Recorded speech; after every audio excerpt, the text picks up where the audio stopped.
Hi, ಎಲ್ಲರಿಗೂ ಶುಭೋದಯ. ಇವತ್ತು ಮಾರ್ನಿಂಗಿಂದ ಲಾಗ್ ಸ್ಟಾರ್ಟ್ ಮಾಡ್ತಿದ್ದೀನಿ. ಇಂಡಿಪೆಂಡೆನ್ಸ್ ಡೇ ದಿನ ಎಲ್ಲರಿಗೂ ಸ್ವತಂತ್ರ ದಿನೋತ್ಸವದ ಶುಭಾಶಯಗಳು. ಈ ವಿಡಿಯೋ ಯಾವಾಗ ಅಪ್ಲೋಡ್ ಮಾಡ್ತೀನಿ ಅಂತ ಗೊತ್ತಿಲ್ಲ, ಬಿಕಾಸ್ ಸ್ವಲ್ಪ ನನಗೆ ಕೆಲಸ ಇದೆ. ಅದೆಲ್ಲ ಮುಗಿಸ್ಕೊಂಡು ನಾನು ಎಡಿಟ್ ಮಾಡಿ ಅಪ್ಲೋಡ್ ಮಾಡೋಕ್ಕೆ ಸ್ವಲ್ಪ ಟೈಮ್ ಆಗುತ್ತೆ. ಇವತ್ತು ನಮ್ಮ ಅಪಾರ್ಟ್ಮೆಂಟಲ್ಲಿ 10:30ಗೆ ಫ್ಲ್ಯಾಗ್ ಹಾಸ್ಟಿಂಗ್ ಇದೆ, ಹೋಗಬೇಕು. ನಾವೆಲ್ಲರೂ 4 ಮೆಂಬರ್ಸು ವೈಟ್ ಥೀಮಲ್ಲಿ ಹೋಗೋಣ ಅಂತ ಅಂದ್ಕೊಂಡಿದ್ದೀವಿ. ನಾನು ಹೇಳೋದು ಇಷ್ಟಪಡೋದಂದರೆ, ದಯವಿಟ್ಟು ನಿಮ್ಮ ಮಕ್ಕಳನ್ನ ಸ್ಕೂಲಿಗೆ ಕಳಿಸಿ. ಈ ಏಜಲ್ಲಿ ನೀವು ಏನೋ ಬೇಡ ಬಿಡು, ರಜೆ ಒಂದಿನ ರಜೆ ಸಿಗುತ್ತೆ, ರೆಸ್ಟ್ ಸಿಗುತ್ತೆ ಮಕ್ಕಳಿಗೆ ಅಂತ ನಿಜವಾಗ್ಲೂ ತಿಳ್ಕೊಬಿಡಿ, ಕಳಿಸಿ. ಇವಾಗ ಗೊತ್ತಾಗಲ್ಲ ಮಕ್ಕಳಿಗೆ, ಸ್ವಲ್ಪ ಹಿಂಸೆ ಪಡ್ತಾರೆ ಬೆಳಗ್ಗೆ ಬೇಗ ಎದ್ದು ಹೋಗೋದು. ಬಟ್ ಇನ್ ಫ್ಯೂಚರಲ್ಲಿ ನಿಜವಾಗ್ಲೂ ಅದನ್ನು ಅವರು ಒಂದು ಮೆಮೊರೀಸ್ ಆಗಿ ತೊಗೋತಾರೆ. ಬಿಕಾಸ್ ನಾನು ಅಷ್ಟೇ, ಇವಾಗ ನನ್ನ ಹಸ್ಬೆಂಡಿಗೆ ಹೇಳ್ತಾಯಿದ್ದೆ, ಇವಾಗ ರೆಡಿ ಆಗೋದು ನೋಡಿದ್ರೆ ನಾವು ನಮ್ಮ ಸ್ಕೂಲ್ ಡೇಸಲ್ಲಿ ರೆಡಿ ಆಗೋದು ಮಾರ್ನಿಂಗ್ 7:30ಗೆ ಹೋಗ್ತಿದ್ವಿ. ಅಂದರೆ 3-4 ಸ್ಕೂಲ್ಸ್ ಎಲ್ಲ ಬರೋದು, ಮಾರ್ಚ್ ಫಾಸ್ಟಿಂಗ್ ಇರೋದು, ಕಲ್ಚರಲ್ ಆ್ಯಕ್ಟಿವಿಟೀಸ್ ಇರೋದು, ಡ್ಯಾನ್ಸ್ ಇರೋದು. ಅಬ್ಬಾ, ಸೀರಿಯಸ್ಲಿ ಅದನ್ನು ನೆನೆಸ್ಕೊಂಡ್ರೆ ಎಷ್ಟು ಬೇಗ ನಮ್ಮ ಸ್ಕೂಲ್ ಡೇಸ್ ಮುಗೀತು ಅನಿಸುತ್ತೆ. ಇದೇ ಮೆಮೊರೀಸ್ ಕೂಡ ನಿಮ್ಮ ಮಕ್ಕಳಿಗೂ ಸಿಗಬೇಕು ಅಂದರೆ ದಯವಿಟ್ಟು ನಿಮ್ಮ ಮಕ್ಕಳನ್ನ ಸ್ಕೂಲಿಗೆ ಕಳಿಸಿ. ಎಲ್ಲರಿಗೂ ಇಂಡಿಪೆಂಡೆನ್ಸ್ ಡೇ ಅವರ ಸ್ಕೂಲಲ್ಲಿ ಡಿಫ್ರೆಂಟಾಗಿ ಆಚರಿಸ್ತಾರೆ. ಆ ಅನುಭವ ನಿಜವಾಗ್ಲೂ ಚೆನ್ನಾಗಿರುತ್ತೆ. ಅವ್ರ ಕಾಲೇಜ್ ಡೇಸಿಗೆ ಹೋದಾಗ ಅವ್ರು ಬೇರೆ ಫ್ರೆಂಡ್ ಜೊತೆ ಶೇರ್ ಮಾಡ್ಕೊಬೋದು, ನಮ್ಮ ಸ್ಕೂಲಲ್ಲಿ ಹೀಗಾಯಿತು ಹಾಗಾಯಿತು ಅಂತ. ಬಿಕಾಸ್ ಕಾಲೇಜ್ಗೆ ಹೋದರೆ ಈ ಥರ ಮೆಮೊರೀಸ್ ಸಿಗೋದು ಗೊತ್ತಿಲ್ಲ ನನಗೆ. But school level up to 10th ನಿಜವಾಗ್ಲೂ ತುಂಬ ಚೆನ್ನಾಗಿರುತ್ತೆ. ನಾವು ಅಷ್ಟೇ, ಅದು ಡ್ರೆಸ್ ಹಾಕ್ಕೊಂಡು ವೈಟ್ ಕಲರು, ಆಮೇಲೆ ಜಡೆಗೆ ಟೇಪ್ ಕಟ್ಟೋದು. ಆವಾಗ ಟೇಪ್ ಬರ್ತಿತ್ತು. ಫಸ್ಟ್ ಲೈನು ಕೇಸರಿ, ಬಿಳಿ, ಹಸಿರು, ಆ ಥರ ನಾವು 3 ಲೈನ್ಸು ಅವ್ರು ಆ ಕಲರ್ದು ಟೇಪ್ ಹಾಕ್ಕೊಂಡು ಹೋಗ್ತಾಯಿದ್ವಿ. ಮತ್ತು ಆ ಲೀಡ್ರ್ ಆಗೋದಿದೆಯಲ್ಲ, ಅಪ್ಪ, ನನಗೆ ಒಂದು ಚಾನ್ಸ್ ಸಿಕ್ಕಿತ್ತು 10th ಲೀಡ್ರ್ ಆಗೋಕ್ಕೆ. ತುಂಬ ಚೆನ್ನಾಗಿತ್ತು ಆ ಅನುಭವ. ಅದಕ್ಕೆ ಹೇಳೋದು, ನಿಮ್ಮ ಮಕ್ಕಳನ್ನ ಕಳಿಸಿ, ನಿಮ್ಮ ಜೊತೆನೂ ಶೇರ್ ಮಾಡ್ಕೋತಾರೆ ಅದು ಹೇಗಾಯಿತು ಅವ್ರ ಫಂಕ್ಷನ್, ಸ್ಕೂಲಲ್ಲಿ ಹೇಗೆ ಫಂಕ್ಷನ್ ಮಾಡಿದರು ಅಂತ. ನೀವು ಸಾಧ್ಯವಾದಷ್ಟು ಎಲ್ಲಿ ಫ್ಲ್ಯಾಗ್ ಹಾಸ್ಟಿಂಗ್ ಮಾಡ್ತಾರೆ ಅಲ್ಲಿ ಹೋಗಿ, ಚೆನ್ನಾಗಿರುತ್ತೆ. ನಾನು ಇವಾಗ ನನ್ನ ಇಬ್ಬರು ಮಕ್ಕಳನ್ನ ರೆಡಿ ಮಾಡಿ ಕರ್ಕೊಂಡು ಹೋಗಬೇಕು. ಆಲ್ರೆಡಿ ಟೈಮ್ ಆಗಿದೆ. ರೆಡಿಯಾಗಿ ಈ ವಿಡಿಯೋನ ನಾನು ಕಂಟಿನ್ಯೂ ಮಾಡ್ತೀನಿ. ಫೈನಲಿ ನಾನು ನನ್ನ ಮಗಳು ರೆಡಿಯಾಗಿ ಹೊರಟಿದ್ದೀವಿ. ನನ್ನ ಮಗಳಿಗೊಂದು ಫ್ಲ್ಯಾಗ್ ಕೊಟ್ಬಿಟ್ಟಿದ್ದೆ. ಅವಳಂತೂ ಫುಲ್ ಖುಷಿ ಆಗಿಬಿಟ್ಟಿದ್ಲು. ನನಗೆ ಆ್ಯಕ್ಚುಲಿ ಫ್ಲ್ಯಾಗ್ ಹಾಸ್ಟಿಂಗ್ ಮಾಡೋದು ವಿಡಿಯೋ ಕ್ಯಾಪ್ಚರ್ ಮಾಡೋಕ್ಕಾಗಿಲ್ಲ, ನನ್ನ ಮಗನ ಎತ್ಕೊಂಡಿದ್ದೆ ಅಲ್ವಾ, ಅದಕ್ಕೆ ತುಂಬ ಕಷ್ಟ ಆಯಿತು. ಇಲ್ಲಿ ನೋಡ್ಬೋದು ನೀವು, ಡಿಫ್ರೆಂಟ್ ಕೈಂಡ್ ಆಫ್ ರಂಗೋಲಿ ಬಿಟ್ಟಿದ್ದಾರೆ, ಒಂದಕ್ಕಿಂತ ಒಂದು ತುಂಬ ಚೆನ್ನಾಗಿತ್ತು. ನನಗೂ ರಂಗೋಲಿ ಹಾಕೋದಂದರೆ ತುಂಬ ಇಷ್ಟ. ಬಟ್ ನನಗೆ ಚುಕ್ಕಿ ರಂಗೋಲಿ ಬಿಟ್ಟರೆ ಬೇರೆ ವಿತೌಟ್ ಚುಕ್ಕಿ ರಂಗೋಲಿ ನನಗೆ ಬರೋದಿಲ್ಲ. ಶೇಪ್ ಎಲ್ಲ ಒಂದೊಂದು ಥರ ಆಗಿಬಿಡುತ್ತೆ. ಯೂಶ್ವಲಿ ನನ್ನ ಇವಾಗ ಅತ್ತೆ ಮನೇಲಿ ನಮ್ಮ ಅತ್ತೆನೇ ಮಾರ್ನಿಂಗ್ ಎದ್ದು ಬಿಟ್ಬಿಟ್ಟಿರ್ತಾರೆ. ಅಮ್ಮನ ಮನೆಗೆ ಹೋದರೆ ಹಬ್ಬದ ದಿನಗಳಲ್ಲಿ ಯಾವಾಗಾದ್ರು ಹೋದರೆ ಹಿಂದಿನ ದಿನವೇ ಒಂದು ಬುಕ್ಕಲ್ಲಿ ಡ್ರಾ ಮಾಡಿ ಇಟ್ಕೊಂಡಿರ್ತೀನಿ. ನೆಕ್ಸ್ಟ್ ಟೈಮ್ ಸ್ವಲ್ಪ ಈಸಿ ಆಗುತ್ತೆ ಎಷ್ಟು ಚುಕ್ಕಿದೆಲ್ಲ ಅಂತ ನೋಡ್ಕೊಂಡು ಬಿಡ್ಸೋಕ್ಕೆ. ನನಗೇನಾದ್ರು ನೆಕ್ಸ್ಟ್ ಇಯರ್ ಏನಾದ್ರು ಆಪರ್ಚುನಿಟಿ ಸಿಕ್ಕಿದ್ರೆ ಇಲ್ಲಿ ಬಿಡ್ಸೋಕ್ಕೆ ಡೆಫಿನೆಟಾಗಿ ನಾನು ಬಿಡಿಸ್ತೀನಿ. ನಂಗೆ ತುಂಬ ಇಷ್ಟ. ನೋಡ್ಬೋದು ಇಲ್ಲಿ ನಮ್ಮ ಅಪಾರ್ಟ್ಮೆಂಟ್ ಫ್ಲ್ಯಾಗ್ ಹಾಸ್ಟ್ ಮಾಡಿರೋದು. ಹಾಗೆ ಸ್ವಲ್ಪ ಸ್ವೀಟ್ ಕೊಟ್ಟು ತಿಂದ್ಕೊಂಡು ಸ್ವಲ್ಪ ಫೋಟೋ ತೊಗೊಳ್ಳೋಣ ಅಂತ ಇವಳನ್ನು ಕರಿತಿದ್ದೆ. ಅವಳು ಆ ಕಡೆ ಈ ಕಡೆ ನೋಡೋದೇ ಆಗಿತ್ತು. ನನ್ನ ಮಗನೂ ಅಷ್ಟೇ, ನಾನು ಅವನಿಗೆ ನಗಾಡ್ಸಿದ್ರೆ ನಗಾಡೋನು, ಇಲ್ಲ ಅಂದರೆ ಅಳ್ತಿದ್ದ.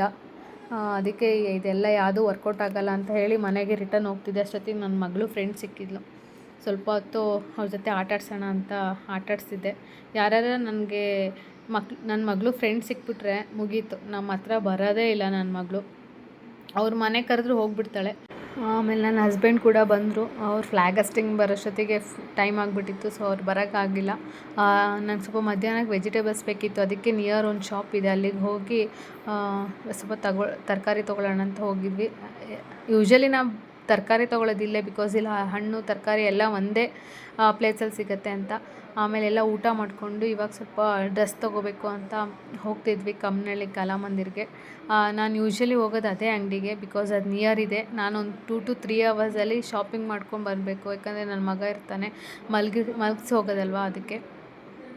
ಒಂದು 3-4 ಟೈಮ್ಸ್ ನಾನು ಇಲ್ಲಿ ತೊಗೊಂಡಿದ್ದೀನಿ. ಸ್ಯಾರೀಸು ತೊಗೊಂಡಿದ್ದೀನಿ, ಡ್ರೆಸ್ಸಸ್ಸು ತೊಗೊಂಡಿದ್ದೀನಿ, ತುಂಬ ಚೆನ್ನಾಗಿದೆ. ಬೇರೆ ಶಾಪ್ ಚೆನ್ನಾಗಿಲ್ಲ ಅಂತ ಅಲ್ಲ, ನಾನಿದು ನಿಯರ್ ಇರೋದ್ರಿಂದ ನಾನು ಯಾವಾಗಲೂ ರೆಗ್ಯುಲರಾಗಿ ಇಲ್ಲೇ ಹೋಗೋದ್ರಿಂದ ನನಗಿಷ್ಟ. ಸೊ ನಾನು ಯಾವಾಗಲೂ ಈಗ ಕಮ್ಮನಹಳ್ಳಿ ಕಲಾಮಂದಿರನೇ ಪ್ರಿಫರ್ ಮಾಡೋದು. ಯಾರಿಗೆ ಕೇಳಿದ್ರು ನನ್ನ ಕಸಿನ್ ಕೊಲೀಗ್ಸ್ ಹೇಳಿದ್ರೆ ಇದೇ ಅಂಗಡಿ ನಾನು ಹೇಳ್ತೀನಿ. ಬಂದ್ವಿ. ಫಸ್ಟ್ ಬಂದು ನೋಡಿದ್ದೆ ನಾನು ಸ್ಯಾರಿ, ಅಂದರೆ ಸ್ಯಾರಿ ತೊಗೊಳಕ್ಕಲ್ಲ, ಬಟ್ ಹೇಗಿದೆ ಕಲೆಕ್ಷನ್ಸ್ ಅಂತ ನೋಡೋಣ ಅಂತ ಹೋದೆ. ವರಮಹಾಲಕ್ಷ್ಮಿ ಹಬ್ಬ ಆಗಿರೋದ್ರಿಂದ ಸ್ವಲ್ಪ ಕ್ರೌಡ್ ಕೂಡ ಇತ್ತು. ಸ್ಯಾರೀಸು ಅಷ್ಟೇ ಕಲೆಕ್ಷನ್ಸ್ ಎಲ್ಲ ಚೆನ್ನಾಗಿತ್ತು. ನನ್ನ ಹಸ್ಬೆಂಡ್ ಬೇಕಾದರೆ ತಗೋ ಅಂತ ಹೇಳಿದ್ರು. ನಾನು ಮ್ಯಾರೇಜ್ ಆದಮೇಲೆ ನನಗೆ ಗೊತ್ತೇ ಇಲ್ಲ, ಸ್ಯಾರಿ ತೊಗೊಂಡಿದ್ದೆ ನೆನಪಿಲ್ಲ. ನಾನು ಬೇಬಿ ಶೋರ್ಗೆ ಬಿಟ್ಟರೆ, ನನಗೆ ಗಿಫ್ಟ್ಸ್ ಬಂದಿರೋದು ಬಿಟ್ಟರೆ ನಾನು ಓನಾಗಿ ಯಾವುದು ಸ್ಯಾರಿ ಪರ್ಚೇಸೇ ಮಾಡಿಲ್ಲ. ತೊಗೋಬೇಕು ಅಂತ ಇಷ್ಟ, ಬಟ್ ಯಾವುದು ಇವಾಗ ಸದ್ಯಕ್ಕೆ ಅಕೇಶನ್ ಇಲ್ಲ. ನಾನು ಇವಾಗ ನೋಡ್ತಿರೋ ಸ್ಯಾರಿ ತುಂಬ ಇಷ್ಟ ಆಯಿತು. ಬಟ್ ಇವಾಗ ಸದ್ಯಕ್ಕೆ ಯಾವುದು ನನಗೆ ನಿಯರ್ ಫಂಕ್ಷನ್ಸ್ ಇಲ್ಲ ಅಂತ ಹೇಳಿ ಸುಮ್ಮನೆ ಬೇಡ ಅಂತ ಹೇಳಿ, ಮತ್ತು ಸ್ಯಾರಿ ನೋಡ್ತಿದ್ರೆ ಇಲ್ಲೇ ಟೈಮ್ ತುಂಬ ಆಗುತ್ತೆ ಅಂತ ಹೇಳಿ ಸೀದಾ ಡ್ರೆಸ್ ತೊಗೊಳ್ಳೋಣ ಅಂತ ಹೋದ್ವಿ. ಬಂದ ತಕ್ಷಣ ನನಗೆ ಕಣ್ಣಿಗೆ ಬಿದ್ದಿದ್ದೆ ನನ್ನ ಮಕ್ಕಳು ಡ್ರೆಸ್ಸು. ಅದರಲ್ಲೂ ನಾನು ತೊಗೋತೀನೋ ಇಲ್ವೋ ಮಂತ್ಲಿ ಒಂದು ಡ್ರೆಸ್ಸಾದ್ರು ನನ್ನ ಮಗಳಿಗಂತೂ ಕಂಪಲ್ಸರಿ ಕೊಡಿಸ್ತಿರ್ತೀನಿ. ಏನಾದರೂ ಒಂದು ಶರ್ಟು, ಪ್ಯಾಂಟು, ಫ್ರಾಕ್ಸ್ ಏನಾದರೂ ಒಂದು ಕೊಡಿಸ್ತಿರ್ತೀನಿ. ನನ್ನ ಹಸ್ಬೆಂಡ್ ಯಾವಾಗಲೂ ಅದೇ ಹೇಳೋದು, ಇರೋ ಡ್ರೆಸ್ ಸಾಕಾಗಲ್ವ, ಎಷ್ಟು ಅವಳಿಗೆ ಪರ್ಚೇಸ್ ಮಾಡ್ತೀಯ ಅಂತ. ಬಟ್ ಆದರೂ ನನಗೆ ಆ ಥರ ಹೋಗಿಲ್ಲ. ಒಂಥರ ನನಗೆ ಅವಳಿಗೆ ಕೊಡ್ಸೋದಂದರೆ ತುಂಬ ಇಷ್ಟ. ಅವರು ವೀಡಿಯೋ ಕ್ಯಾಪ್ಚರ್ ಮಾಡ್ಕೊಳ್ಳೋಂಗಿಲ್ಲ ಅಂತ ಅಂದರು. ಅಷ್ಟೊತ್ತಿಗೂ ಎಷ್ಟು ಕ್ಯಾಪ್ಚರ್ ಮಾಡಿದೆ ಅಷ್ಟು ತೊಗೊಂಡಿದ್ದೀನಿ. ಕಲೆಕ್ಷನ್ಸ್ ಎಲ್ಲ ಓಕೆ ಚೆನ್ನಾಗಿತ್ತು, ಬಟ್ ನನಗೆ ಯಾವುದು ಲೈಕ್ ಆಗಿಲ್ಲ. ನಾನೇನು ಈ ಸತಿ ಇದೇ ಫಸ್ಟ್ ಟೈಮ್ ನಾನು ಹೋದಾಗ ಕಲಾಮಂದಿರಲ್ಲಿ ನಾನು ಪರ್ಚೇಸ್ ಮಾಡ್ತೇಲೇ ಬಂದಿರೋದು. ಅದೆಲ್ಲ ಮುಗಿಸ್ಕೊಂಡು ಮನೆಗೆ ಬಂದು ಸ್ವಲ್ಪ ಫ್ರೆಶ್ ಅಪ್ ಆಗಿ ಅಕ್ಕನ ಮನೆಗೆ ಹೊರಟೆ. ತುಂಬ ದಿನಗಳಾದಮೇಲೆ ಅಕ್ಕನ ಮನೆಗೆ ಹೋಗಿರೋದು. ಅಫ್ಕೋರ್ಸ್ ಅಕ್ಕನ ಮನೆಗೆ ಹೋದರೆ ನಾವು ಊಟಕ್ಕೆ ಹೋಗೋದೇ ಹೊರಗಡೆ. ಯೂಶ್ವಲಿ ನಮ್ಮ ಮನೇಲಿ ನನ್ನ ಮನೇಲಿ ನನ್ನ ಹಸ್ಬೆಂಡ್ ಎಲ್ಲ ಔಟ್ಸೈಡ್ ಫುಡ್ ಪ್ರಿಫರ್ ಮಾಡಲ್ಲ. ನಾನು ಎಲ್ಲರೂ ಹೊರಗಡೆ ಹೋದ್ರೂ ನನ್ನ ಹಸ್ಬೆಂಡ್ ನೀನೇನಾರು ತಿನ್ನು, ನಾನು ಮನೆಗೆ ಹೋಗೇ ತಿಂತೀನಿ ಅಂತಾರೆ. ಅದಕ್ಕೆ ನಾನು ತಿನ್ನೋದೇ ಇಲ್ಲ. ಅದಕ್ಕೆ ಯಾರು ಸಿಕ್ಕದೆ ಕಾಯ್ತಾ ಇರ್ತೀನಿ. ಇವಾಗ ನಾವು ಹೋಗೋದೇ ನನ್ನ ಅಕ್ಕನ ಜೊತೆ. ಇವಾಗ ನಮ್ಮ ಅಕ್ಕನ ಮನೆಗೆ ಬಂದಿರೋದ್ರಿಂದ ಪಕ್ಕ ಹೊರಗಡೆನೇ ಊಟ ಮಾಡೋದು. ಬಂದ ತಕ್ಷಣ ಸ್ವಲ್ಪ ಫ್ಲವರ್ ತೊಗೊಳ್ಳೋಣ ಅಂತ ಅಂದ್ಕೊಂಡ್ವಿ. ಅದಾದಮೇಲೆ ಯೋಚನೆ ಮಾಡಿದ್ವಿ, ಬೇಡ ಹೋಗ್ಬೇಕಾದ್ರೆ ತೊಗೊಳ್ಳೋಣ. ಯಾಕಂದರೆ ಇವಾಗ ತೊಗೊಂಡ್ರೆ ನಾವು ಇನ್ನೇನೋ ಬೇರೆ ಶಾಪಿಂಗ್ ಮಾಡೋದಿತ್ತು. ಎಲ್ಲ ಕೆಳಗಿಟ್ಟರೆ ಹೂವು ಆಲ್ರೆಡಿ ಒಂಥರ ಬಾಡೋದಂಗೆ ಆಗ್ಬಿಟ್ಟಿತ್ತು, ಮತ್ತೆ ಇನ್ನೂ ಬಾಡೋಗುತ್ತೆ ಅಂತ ಲೇಟಾಗಿ ತೊಗೊಳ್ಳೋಣ ಅಂತ ಅಂದ್ಕೊಂಡ್ವಿ. ಅದೇ ಪ್ರೈಸ್ ಮಾತ್ರ ಅಯ್ಯಪ್ಪ ತುಂಬ ಕಾಸ್ಟ್ಲಿ. ಬರೀ 100 ಗ್ರಾಮ್ಸ್ಗೆ 100 ರುಪೀಸು. ಬೇರೆ ಟೈಮಲ್ಲೆಲ್ಲ ಹಾಫ್ KGಗೆ 100 ರುಪೀಸ್ ಆ ಥರ ಇರುತ್ತೆ. ಅಲ್ಲೇ ನಿಯರ್ ಒಂದು ಜುಡಿಯೋ ಶಾಪ್ ಇತ್ತು. ಜುಡಿಯೋ ಶಾಪಲ್ಲಿ ಸ್ವಲ್ಪ ಪರ್ಚೇಸ್ ಮಾಡೋಣ ಅಂತ ಹೋದ್ವಿ. ನಾವು ಹೋಗೋಷ್ಟೊತ್ತಿಗೆ ಆಲ್ರೆಡಿ 9 o'clock ಆಗಿತ್ತು.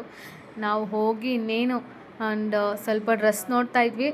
ಅಷ್ಟೊತ್ತಿಗೆ ಲೈಟ್ ಆಫ್ ಮಾಡಿ ಕ್ಲೋಸಿಂಗ್ ಟೈಮ್ ಅಂದರು. ಸ್ವಲ್ಪ ಡ್ರೆಸ್ ತೊಗೊಂಡಿದ್ದೆ, ಟಾಪ್ಸ್ ಎಲ್ಲ. ಬಟ್ ನಾನು ಯಾವಾಗಲೂ ವೇರ್ ಮಾಡೇ ತೊಗೊಳ್ಳೋದು. ಸ್ವಲ್ಪ ಲೂಸು ಟೈಟ್ ಏನಾರು ಆದರೆ ಅಲ್ಲೇ ನೋಡ್ಬೋದು ಅಂತ ಮನೆಗೆ ತಂದುಬಿಟ್ಟು ಸುಮ್ಮನೆ ಟ್ರೈ ಮಾಡಿ ಮನೆಗೆ ತಂದು ಟ್ರೈ ಮಾಡಿದ್ಮೇಲೆ ಅದೆಲ್ಲ ಲೂಸು ಮತ್ತು ಟೈಟ್ ಆದರೆ ಮತ್ತೆ ಹೋಗಿ ರಿಟರ್ನ್ ಕೊಡೋಕ್ಕಾಗಲ್ಲ, ತುಂಬ ದೂರ ಇರುತ್ತೆ. ಆಮೇಲೆ ಅದಕ್ಕೆ ಯೂಶ್ವಲಿ ನಾನು ಹೋದಾಗೆಲ್ಲ ಟ್ರೈ ಮಾಡೇ ತರೋದು. ವಿತೌಟ್ ಟ್ರೈ ನಾನು ಏನು ತೊಗೊಂಡು ಬರೋಲ್ಲ. ಅದಕ್ಕೆ ಲೈಟ್ ಎಲ್ಲ ಆಫ್ ಮಾಡಿದ್ರಲ್ಲ, ಮತ್ತು ಇನ್ನೇನು ತೊಗೊಳ್ಳೋದು ಬೇಡ ಅಂತ ಹೇಳಿ ಒಂದು ಸ್ವಲ್ಪ ಲಿಪ್ಸ್ಟಿಕ್ಸ್ ಇತ್ತು, ಕಲೆಕ್ಷನ್ಸ್ ಚೆನ್ನಾಗಿತ್ತು, ಒಂದು ಸ್ವಲ್ಪ ಬೈ ಮಾಡಿದ್ವಿ. ಹಾಗೆ ನೋಡ್ತಾ ಇದ್ವಿ ಡ್ರೆಸ್ಸಸ್ ಎಲ್ಲ. ಒಂದೊಂದು ನನಗೆ ಇಷ್ಟ ಆಗುತ್ತೆ, ಒಂದೊಂದು ಇಷ್ಟ ಆಗೋಲ್ಲ. ಯಾವ್ದು ಇಷ್ಟ ಆಗಲ್ಲಲ್ಲ ಅದು ಬೇರೆಯವ್ರು ಹಾಕಿರ್ತಾರಲ್ಲ, ಆವಾಗ ಎಷ್ಟು ತುಂಬ ಚೆನ್ನಾಗಿ ಕಾಣಿಸ್ತಿರುತ್ತೆ. ನಾವು ಅದನ್ನೇ ಮಾತಾಡ್ಕೋತೀವಿ. ಬೇರೆಯವ್ರು ಹಾಕ್ದಾಗ ತುಂಬ ಚೆನ್ನಾಗಿರುತ್ತೆ, ನಾವು ಹಾಕಿದಾಗ ಮೀನ್ಸ್ ನಮಗೆ ಅದು ಚೆನ್ನಾಗಿ ಅನಿಸಲ್ಲ ಅಂತ ಬಿಟ್ಟು ಬಂದಿರ್ತೀವಿ. ಬೇರೆಯವ್ರು ಅದನ್ನೇ ತೊಗೊಂಡು ಹಾಕಿರ್ತಾರೆ, ಎಷ್ಟು ತುಂಬ ಚೆನ್ನಾಗಿರುತ್ತೆ.